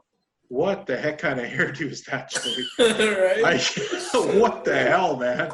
I know you're missing Penelope Ford, but you got to dress like her now? You look like, okay. I thought this was an okay match. Not great, but okay. I thought Matt Hardy looked great. Ant? I think it was a good way to start. I mean, it wasn't a match of the year candidate, but it was a good way to start. And I did enjoy the brief rub that the Butcher and Blade got during the match when they assaulted the Young Bucks as a result of the miscued super kick. But then, things went in another direction. But I guess we'll touch on that when we get there. But I will say this. In the opening of the match, JR did have a rebuttal to Raw's attempt at social distancing by suggesting, hey, well, at least our guys aren't behind plexiglass, and at least we do test our guys before show starts, something along those lines. But he did have a rebuttal for Raw, so that was nice. JR, for everyone who makes fun of him, he manages to throw some really funny stuff in it. He also threw a funny line later on in the show. Okay, we'll get there. Yep. Now, of course, what you were referring to at the pre-match beatdown. Yeah. Butcher and the Blade get in there and attack the Young Bucks. But then, out of nowhere comes FTR, the guys you used to know as the Revival. Mm-hmm. That was exciting. It That was exciting. It was. Makes me, though, wonder how small the Young Bucks and Butcher and the Blade really are, because for the first time, the Revival didn't look like really small dudes. Right. Unfortunately, WWE, a lot of times they looked rather small. They came in there and looked like average-sized guys, so it makes you wonder, how small are the Young Bucks? Yeah. Sorry, the Bucks of Youth. But The Bucks of Youth. Exciting to see. I had no doubt they were going to turn on Butcher and the Blade. Those guys can get no love anywhere. Moving on, we have Brian Cage just squishing some dude. Lee Johnson again. Gonna have to say, I just wish they hadn't pushed Brian Cage so quickly into the main event, because it's gonna take the shine off of somebody. And I don't know about you guys, but I've always seen Brian Cage as this massive guy with a tiny little head on his body. It freaks me out. His face is very small. I'm not sure what it is. Maybe it's just me. And Taz with his catchphrases from 1995. Oh, yeah, pulling out his own phrases to use for him, which was like... As soon as he said that catchphrase, I'm like, oh, shut up. Well, there's not much to talk in this match because it was a squash. Was it an effective squash? Anton, did it actually do anything for him? Or For presentation purposes, I would say it, because you're projecting, like, even though they are pushing Cage to the forefront rather soon and quick and early, but, for the sake of projecting him as Moxley's next opponent, who's supposed to be, this impossible machine, and, will Moxley be able to overcome it? Yeah, it served this purpose. Now, what I want to know is who's, I guess, water, if you will, did Lee Johnson urinate in? Because he is always the I guess, squash doll, if you will, or the wrestling buddy for whoever debuts with AEW, whether it is Brody Lee, Lance Archer, or now Brian Cage. Like, what did he do to piss somebody off? He did. What was that? He didn't do anything. They love him. It's the same as Jack Stars. He was a guy who was never going to get anywhere, but he spent the first how much time getting killed in UK till finally people saw him enough that they invested in him a little bit. Although he was impressive against Cassius Ohno in that one match. Okay, but what we're talking about here is great on him that a guy can take a beating every week. Yes. There are wrestlers who would like break their balls just to get on one episode of Raw. Yeah. Get in multiple AEWs. Good for you, Lee Johnson. Yeah. You're a small training guy. Yeah. Right, and eventually we're going to see his rise. You know, that was just me being funny. We'll eventually but going to see you his are right rise. though. But yeah, like yo, it's the guys who are beating the living snot out of him. It's not like he's putting over some technical wrestler. Right. He's getting guys kicking his teeth in. All right. Next, we move to the brilliant Britt Baker, showing us her third reason of how to be a role model. Sorry, guys, I got a kick out of this. I thought it was pretty funny. This was my highlight. And when she turned around and said that Chris Statlander, that she was full of shit for calling herself an alien, was awesome. Just strip away someone's gimmick, like right there. You're an alien. You're full of shit. Baker, you're becoming the best villain in the whole division. I really hope to God she's not out for long. I hope that the injury is minor, but I love how they played the injury. Where is this going that she's accusing Aubrey Edwards as the mastermind for taking her out? No, she said she's going to be back by All Out. Okay, but I mean, where is this going with Aubrey? Unless, who knows, maybe Aubrey Edwards is actually a trained wrestler too. Maybe this is a chance to get her in the ring. Hey, Quinn McKay. I just learned that Quinn McKay is as well. I want to see Quinn McKay in a wrestling uniform. Just saying. Moving on. Now, wait, before we continue, I want to see Britt Baker's assistant Reba in any uniform, like the visual that comes with any. Yes. Britt Baker who was that girl again? Her name is Reba. Wow. I didn't know who she was. Yeah, she does have previous wrestling experience, but I must say the visuals of her are quite enjoyable. Keep them coming, Britt Baker. We thank you. We appreciate it. Wow, we got Anton to get on the train. Thank you, Everett. All right. Moving on to Hikaru Shida versus Christy James. Now, my first thought, when I first seen that girl, she reminded me so much of that chick they just let loose from WWE, that Conti. Isn't that right, Conti? Yeah. But then it wasn't. But she sure wrestled the style, and she actually wrestled better, I thought, than Conti did. This girl impressed me a lot. Yes. Mm-hmm. My first thought is, as weak as sometimes the AEW women's division is, they have a whole bunch of new girls who are coming up slowly that I think in next year, these girls could be the main event girls. We've seen these girls who've been taking the beatings here have so much of a spark to them. I'm like, man, I want to see them next year, what they're going to be like. Again, I think someone at AEW is listening to our show, because I even said last week I want to see some of the women girls that they use on AEW Dark on the actual show. Well, it's happening. See, they're listening. And once again, Hikaru Shida, love the uniform. Great choice. Yeah, indeed. It does a lot for her, actually. It feminizes her a lot more, but doesn't make her look by any means some kind of trashy-looking attitude era girl. Right. Shida putting on a good thing. I liked how Shida, as the face, went in and took some of James' moves, let her get a little ways, and then snap. She had enough of her shit, and she slapped that bitch down hard. That's pretty much the story of this match. Pretty much. So good match. I liked it. It shows Shida as a champion and somebody who's fair until you push her too far. Because the girl started getting pretty damn snarky and snotty, so she kind of got it. The Cody Rhodes interview, it's Cody Rhodes. I mean, there wasn't anything great about it. It wasn't terrible. It was just there. It was just there. Kip Sabian and Jimmy Havoc taking this. Did not like the way this match progressed at the end. Thought it was a terrible way to screw over SCU. Why do they keep screwing over SCU, by the way? Two very talented. Do they want to break these guys up? Is that the thing? Because they seem to talk about how they're great wrestlers without being a team. Well, I thought we were talking like a while back when they were doing those profile on Scorpio Sky. Yeah. That maybe he might want to break out. Mm-hmm. Possible. And not only that, but what I took from that too was we've already seen SCU against Omega and Page for the tag team belt. So maybe they just want to switch things up and then throw Sabian and Havoc their way. Well, you know what? I know he's British, Sabian, but man, get the dead weight from around his shoulders. Jimmy Havoc's not going to go anywhere with you except maybe get you hepatitis in a freaking barbed wire match. So find a better partner. Then we go to the big battle royal at the end. Little bit of a harbinger of doom there when MJF sort of said to Wardlow, you know what to do if we're the last two. Mhm. And Wardlow got pretty pissed. Yeah. And then what happens in the match? Well, we have this match where a battle royal. I like how Jim Ross said that, they're usually bowling shoe ugly, which is true. One thing I'm going to throw out right here really quick before we go any further.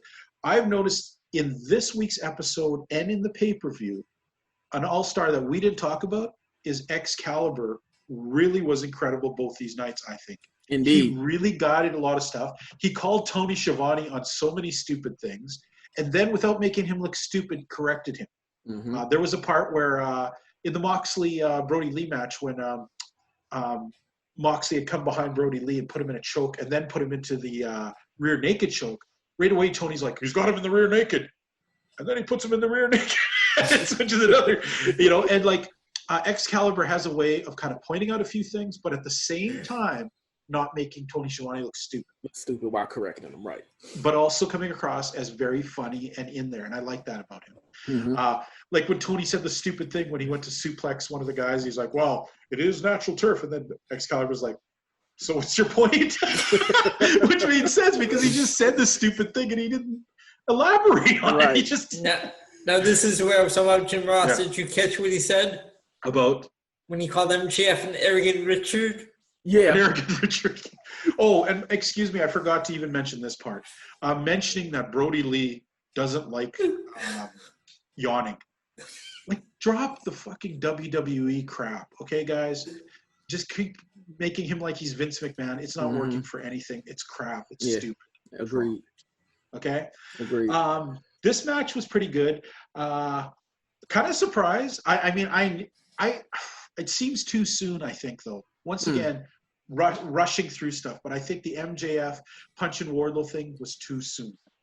This is something that should happen 3 or 4 or 5 months down the road still. I think it's a throwaway to have the breakup so quickly, unless this is a small dissension to build later. A lot of things in there. Billy Gunn. I never really realized how big he was till he was towering over Luchasaurus, who towers over everybody else. You know what? Luchasaurus is becoming my least favorite every week now. I'm going to say this, though. He finally went at Wardlow here. Finally. Okay. He stood toe-to-toe him and didn't look like such a pussy. So I enjoyed that this week about it. Moxley and Billy Gunn have that common granted that they're deceptively big. Like, you don't realize how big they are until sometime down the line. Yeah. And definitely, good showing for him. Yeah. Luther, man. If you don't watch Dark, I have no freaking clue who this guy is. No clue. It's this big freaky dude who they threw out really quick. I was hoping to see Austin Gunn. I'm like, we could have done without Luther and went with Austin Gunn. Good call. I could have done without Billy Gunn and went with the Sun, which would have made more sense too. Last time we saw Luther was the Nightmare Collective. Yeah, don't ever bring that up. I'll put myself in the book for that. One thing I find very odd is poor Jim Ross. He never knows sometimes what to say. I know he struggled around the whole Nyla Rose sexuality thing. But referring to Sunny Kiss as a woman constantly, I know he's trying hard, but that's not working either. Sunny Kiss is not a woman. No. She doesn't pretend to be a woman. Right. He pretended to be an effeminate gay man. Yep. Calling him a woman is probably not what he'd want. But bless your soul, JR. You're still trying. Yeah, he is. You got that too, man. As soon as I said that, I was like, oh my gosh, wait, JR, what are you doing? Okay, match. You know what? Give me small doses of Orange Cassidy. He works in small doses, and it's funny. Getting him to that move of his, that kind of what did JR called it a Superman punch, and then right away Excalibur was like, well, it was an elbow. Which was pretty funny. Well, it was a Superman-like elbow, which was even funnier. But yet, when Cassidy pulls that off, he looks like $1 million when he runs up, just nails people with that stuff. Still kind of find it dumb that he feels he has to throw his hands in his pocket to do half of his moves, but I enjoy this whole character. I'm starting to get it more now. Don't give me too much. Although I gotta admit, there was a tiny part of me hoping to see him against Cody. Would have been an interesting match. Yes. Yeah. I mean, I'm satisfied with the result overall because Yeah. you know it is something different, if you will. So whether it's Jungle Boy or Orange Cassidy, Cody has proven he can work with smaller guys. So I think Yes. we're going to get a good match. I was thinking Orange Cassidy too, just because of how over he is. I wasn't expecting Jungle Boy, but nice surprise. I'm looking forward to it. Yeah, Jungle Boy taking the win. I don't mind that. I really kind of hoped it would be, just as Cassidy's been really on a roll lately. Yeah. But yeah, I liked how that worked out. Obviously, there's some Orange Cassidy versus Inner Circle stuff coming because that was going in. Yep.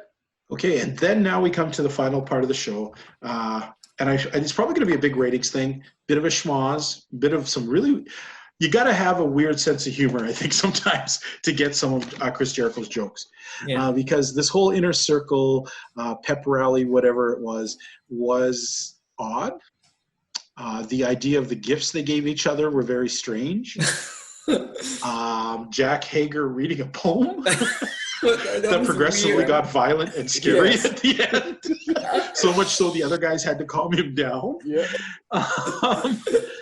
But funny, because you know what? It was different than the same cliche crap we see constantly. So I'm going to give him that, okay? So I'm sure some of the jokes went over some people's heads, and some of the stuff was a little too esoteric and weird for guys like me who enjoyed it, and other people are going, I don't get it, Martha, what the hell? Right. But all ending up with Chris Jericho wishing for Mike Tyson's head on a platter. Because once on a Monday night, like how he said that, on a Monday night, years ago, Mike Tyson turned on him. We knew Mike Tyson was in the back. They had been talking about how Mike Tyson was going to make an appearance, which I kind of hate when they do it this way, because then it cheapens the whole spontaneity of the spot. Indeed. Because if you knew he was going to be advertised on there, and the only time he comes out is when he's brought up in a conversation, that takes away the spontaneity and the realism. Now he comes out with a bunch of MMA guys and some other tough-looking dudes, and right away, got to say it once again, painful with Jericho trying to develop a repartee between them, and Tyson blowing his lines, jumping around like an idiot, and not coming off as believable. Yeah, he was playing like a guy pretending to be a wrestler, not like a guy acting like a fight, not like a guy acting like tough. He just came across as a caricature, and thought that was ridiculous. But in the end, it looks like, I don't know how they're going to do it, in what form, but we got some kind of collision of Chris Jericho and Mike Tyson in the near future. Guys, what do you think? For me, as a mixed martial arts fan and a wrestling fan, it was nice to have a cauldron of the two sports that I follow take place in this segment. Mike Tyson's acting, as much as I, enjoyed him as a boxing fan, watching him as a kid, but his acting, it needs some help. It does. But it was enjoyable for me to see some of my favorite MMA fighters, Henry Cejudo, Rashad Evans, Vito Belfort made an appearance. So I don't know if it's going to be like a group effort where we're going to see that collision with Jericho and Mike Tyson, or is it strictly going to be a one-on-one thing? But I'm interested in seeing where it goes. I really don't see how you do one-on-one with Mike Tyson and Chris Jericho. I get it. Just in the fact of, first of all, Tyson's not trained as a wrestler. Yep. So is he going to be able to hold back? Chris Jericho is quite a bit younger, and Tyson is a bit older. I mean, I just don't see how logistically, unless they work some kind of storyline group thing into this, that this works. Or do something theatrical, you know what I mean, that will play to Mike Tyson's, I guess, strong suits. But still, will he be able to pull back? Will Mike Tyson know?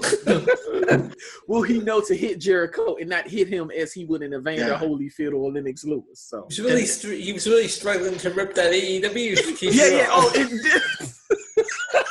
The last part, my wife watched this with me, and I had said to her, I said, well, Mike Tyson's in really good shape for a guy his age. Yeah. Then he blows it all, and she's like, well, he's struggling to rip that T-shirt off. And I'm like, oh, shit, he is too. Especially when you see the training videos of him hitting the bags, you know what I mean, with full ferocity and speed, and now he's struggling to rip off a T-shirt. That was hilarious. It was pretty bad. All in all, I'm going to say this week's show was fun. It was fun. Yeah. And it had enough oomph in it I mean, the Mike Tyson thing, Sheeta doing a tremendous stuff, Britt Baker. I'm going to say that I'm going to watch Reba. NXT, but yeah, you go that. I'm going to go with Sheeta. But I'm going to say this is I think NXT is going to have a bit. They better put out a pretty damn good show today to get my votes this week, guys. And I know sometimes we get a little lazy and we forget to throw our vote over there, and then the guys automatically put AEW. So let's be honest this week. Let's watch it. Yes. And I'm going to honestly compare them, and we'll see what we get. But I have a feeling that NXT had better put up. But they're putting on a cage match or something tonight, so that might be hard to beat. Cage matches. Apparently, gravy. Apparently, Timothy Thatcher and Matt Riddle. And already. They broke their they broke their team up. I believe last week. I've been keeping up with NXT over the last couple of weeks. So their team officially broke up last week. In the same episode, they had a one-on-one match. And I saw it, but I mean, what a throwaway to first of all to have the match up so quick. The same episode was terrible. Yeah. And then to have a cage match only a week later. And then and then I think in this week's episode, Kurt Angle is the special guest referee or enforcer of that cage match. Wow, things are going super speed over there. Well, I do know this, guys. Matt Riddle is actually going to be debuting over on SmackDown in the next week or two. So, So that's probably why they needed a dust off here. So, still really fast. A little fast. It seems wrestling world things just happen too fast these days. You know, I mean, we talked about Wardlow and MJF. Too fast. How do you develop stories? You throw in what's his name there? Brian Cage against Jon Moxley without any build. One match doesn't make a build, especially if there's no crowd there to even gauge it. But all right. Well, I'm going to say, guys, I would give it, if we were scoring it, I'm going to give this one a B+ today. Ant? I agree. B+. All right. Elio? B+ for me. Yep. All right. It's going to be an interesting thing. So, folks, we're going to take a quick break away. We're going to play the second part of our interview with the Lone Wolf, Andy Anderson. We get back. Me and you still have to run off, Ant, or you? Yeah, I do. Yeah, so I won't be able to stick around and finish out tonight. Well, I know you've got probably a pretty heavy. I noticed a lot of MMA stuff. Is there something happening next week, right? There's actually an event. It's actually an MMA event happening within 3 nights on this Saturday, and then we have a pay-per-view UFC 250 next Saturday on the 6th. So the beat goes on. Are we going to be seeing you next week, or is that heavy? Those shows are on Saturday night. So unless any unforeseen circumstances take place, I'll be back next week. Excellent. Okay. So I basically got to learn the island. And Puerto Rico, if you're not familiar with Puerto Rico, I mean, it's an island southeast in, I guess it's the Atlantic Ocean, I think, Caribbean Sea. You can drive around the whole island in about 4 hours or from end to end. So, and there's mountains and there's little towns, but this was one of the things that was really good was being able to learn the lay of the land, where to go, where not to go, and then pick up the language. Never mind the road, anytime you can be on the road with veterans, and I know it's the same now as it was 15 years ago, 20 years ago, because I mean, times have changed, things have changed, but when you're riding with seasoned veterans that have been around, and the veterans, they've been NWA, they've been Japan, they've been Mexico, they've been around. All you have to do is just, you know what? I'm not going to say shut up and listen, because this is one thing I had a discussion with somebody not too long. Actually, I think it was Michael Richard Blaze. As much as you're told to shut up and listen, mouth shut, ears open, asking questions and asking good questions is always a good thing. I don't think anybody, even to this day, can fault you for doing that. And it was something I did, but not enough of. Especially, in retrospect, a lot of my time around WWE in Japan and stuff, where you're trying not to look too green, or you're worried about looking like a mark, and I hate the word mark, but just use people in a positive way, but ask those questions, get the information, learn. If there's one thing to take away from this, please, because that was something that I didn't do enough of. And depending on how many stories and how long we go into this, like the amount of people that I was around that I sat under the learning tree, but I could have learned so much more and probably had more opportunity. So that's something that, yeah. But anyways, so I had to play Puerto Rico around 1999. We filmed originally 10 weeks of TV, and then we started doing shows. I think it was like Fridays and Saturdays, house shows. And the initial house shows, maybe 60, 100 people, which, you're kind of like, but again, this was a brand new promotion. The TV was still new. Everything was still new. And it was a slow build.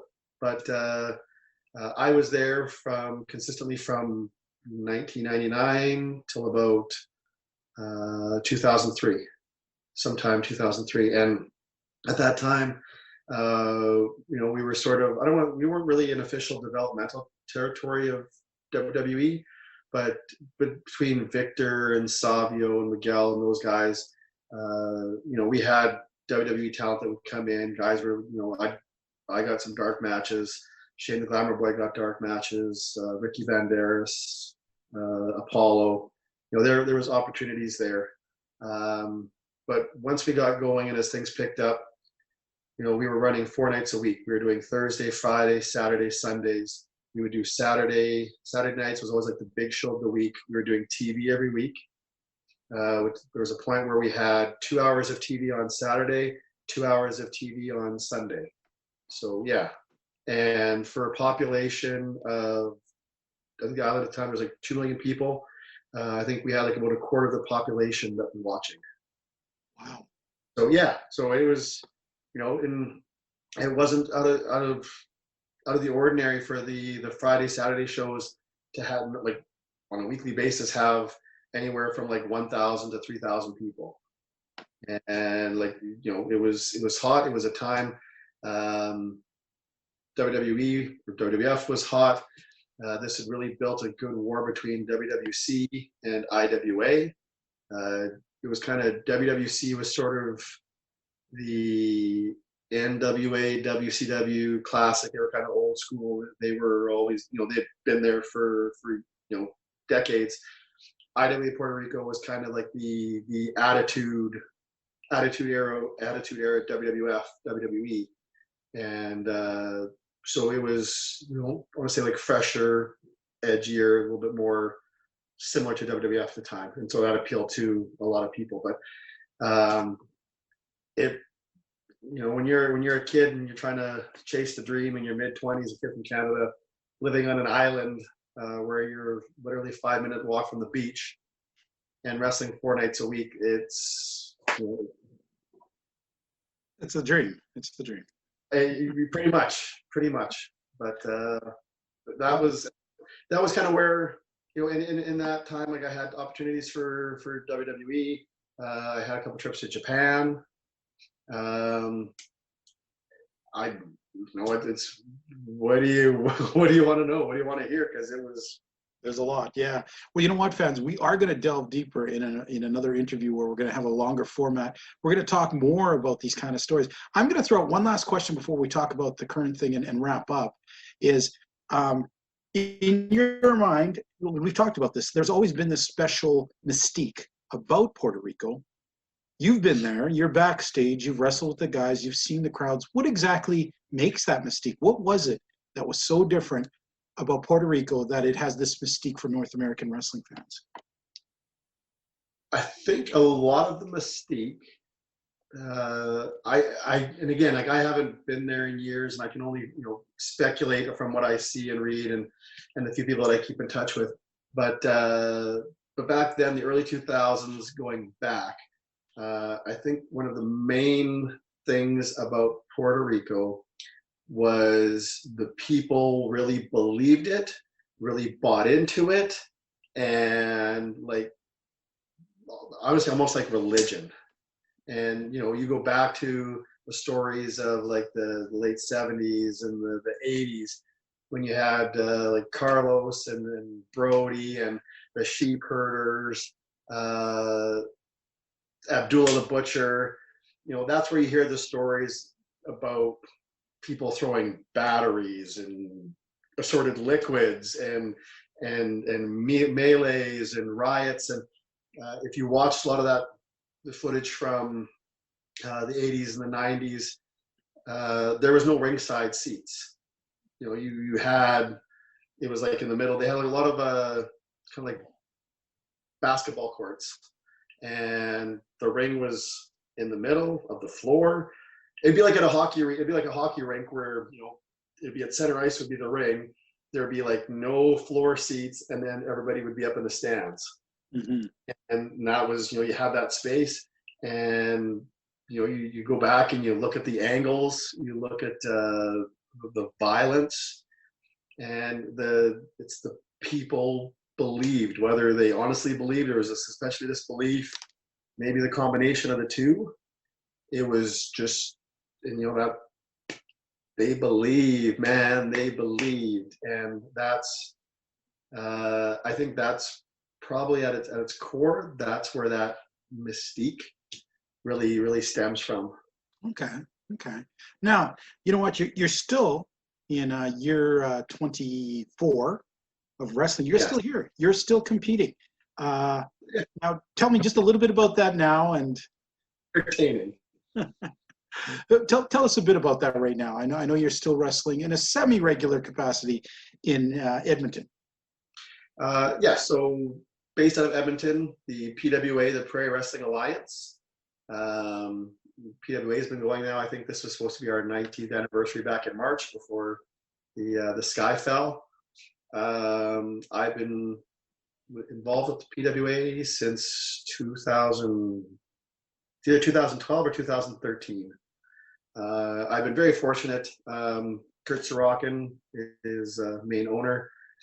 He's been great with me ever since from the first couple of conversations that, actually, I think it was Brady Roberts that kind of made the initial hook up there for chatting and getting me involved.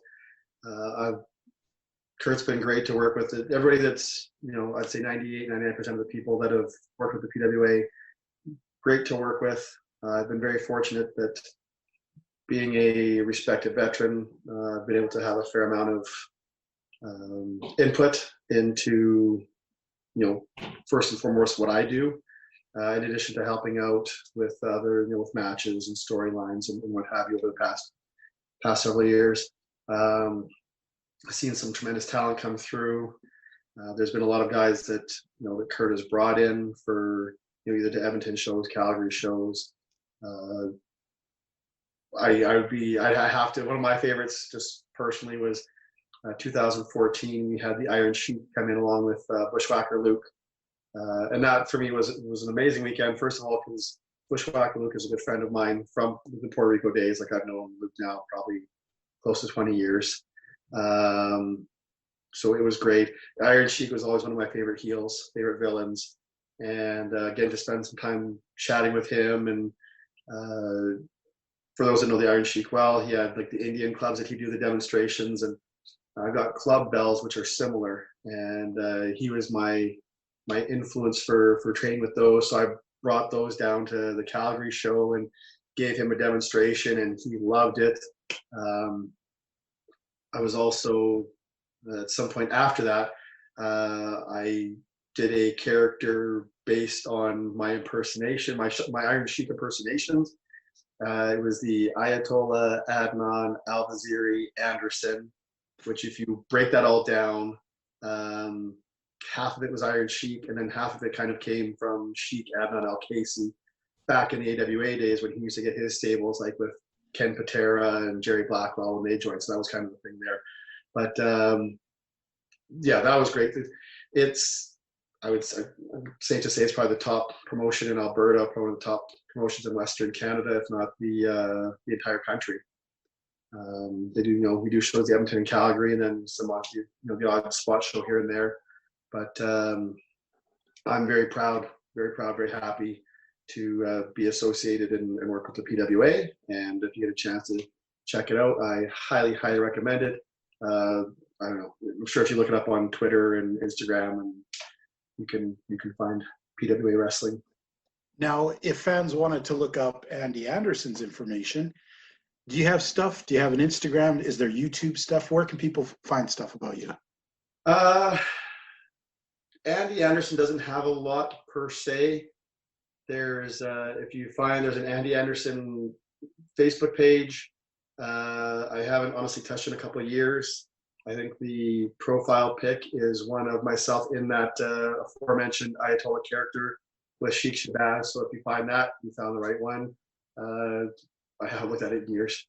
There's an Andy Anderson or El Lobo kind of like fan page on Facebook. If you Google that, there's that. Instagram. Let's see, what am I on Instagram? I'm that guy TCB247. And I usually post either wrestling stuff and workout stuff there. YouTube, I don't really have anything, but I've just recently been kind of looking as stuff's been popping up. If you search on YouTube for IWA Puerto Rico El Lobo or IWA Puerto Rico Andy Anderson, you'll find stuff. You'll find stuff there. So that's at this time. Yeah.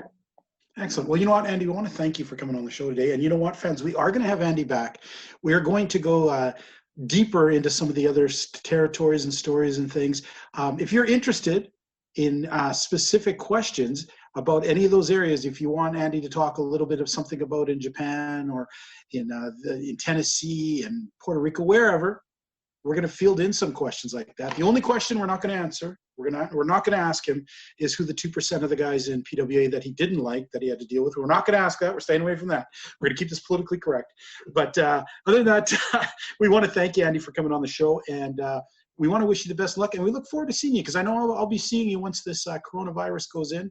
I'll be popping down to check out PWA shows too. They're close to my neighborhood and definitely one of the funner companies that's out there. So thank you very much, sir. Thank you again for having me. It was my pleasure. Hey, folks, welcome back. You know what? I had a lot of fun. Elio, that was a really fun interview with Andy Anderson. That was pretty laid back, who got so much more. He's another guy who I want to have on, folks. Tell us if you want to hear more for Andy Anderson, because you know what? He's got a lot of great stories. He barely touched on the stuff we could talk about. And I'm going to put a post out, Elio. I'm going to send it over to you, and we'll send it out sometime, of an old match, one of his first matches when he went down to USWA, him fighting Brian Christopher. And he called himself like JT. Remember he said in the thing his name was JT something. I found that match. I'm going to send it to you. We'll post it up so people can get a look at the very early days of Andy Anderson. okay. And, he talked about that whole experience about doing a moonsault, and Brian and Christopher going, "What? You can do that?" And he was like, "What? Nobody can do that." So it'd be fun. Fans, we had a really good time. You know, it was a bit of a heavy topic to begin with, but it's this kind of stuff that's been weighing on our hearts, and it's really something that if we don't address, it just gets worse. You know, we here at the global WPOV, MMA shows, we love all you fans. Doesn't matter what color, religion, it doesn't matter where you're from. You're a wrestling fan, well, you're a brother to us. And we love the fact that we can all sit together, talk wrestling, talk what we like. And hopefully we don't hurt somebody's feelings enough that they go out and do something bad to themselves. We kind of have to learn to temper ourselves a little bit. It's easy to get caught up. It's easy to get yourself worked up about a thing and say something. Well, you know what? It's also easy to just step back, take a breath, and remember, you wouldn't want anyone telling you you were worthless and you should die. So why should you turn around and do that to someone else? Yep. All we can say is love each other. Be good to each other. You're a wrestling fan. You're in a small select company of people who enjoy a great sport. Mm-hmm. Enjoy the people around you and enjoy the wrestlers you see. Maybe Nia Jax isn't your cup of tea, but you know what? She's somebody else's cup of tea, and she's her own cup of tea. So don't kick over the teapot and spill it everywhere because you're feeling like a dick. That's all I got to say. Fans, we love you. All of you out there, keep safe. This COVID crap, it ain't over. Not yet. Things may seem easier. Things may be slacking off a bit, but it's still scary. It's still out there. You know what, Elio? As always, it has been fun hanging out with you this week. It was fun hanging out with Ant. We had a great time this week talking a lot of cool stuff. Talk some heavy stuff. It's fun, yeah. We had a great interview with Andy Anderson. Next week, we'll be talking to, if you're a Canadian wrestling fan, you may know, especially Western Canada, you know the name Vance Nevada, one of the most prolifically wrestlers across Canada. We have an interview, 30-minute interview with him next week. We're going to be enjoying that. Keep an eye on our WPOV quarantine show. We've already done a thing about the early 80s in WWF. Last week we did a whole thing about tag teams and their worth in divisions now. Tomorrow I'll be doing a whole thing about Stampede Wrestling stars who went over to WWF. Some of them succeeded. Some of them you may not even knew they were Stampede Wrestling stars. That's going to be fun. And I know next week we're going to tackle the topic I've wanted to tackle for a long time, AWA Wrestling circa More 1980 fun. to 85. And then I'm just in the process of developing another show for the third week. It will be a look at African-American wrestlers of the past, talking about some of the biggest names from Ron Simmons to Bobo Brazil. It's going to be fun. Throw a little bit of Junkyard Dog and a Boogie Woogie. You know what, fans? We love you all. We will see you next week. Elio, say goodnight to the good fans. All right, fans, we will talk to you all next week.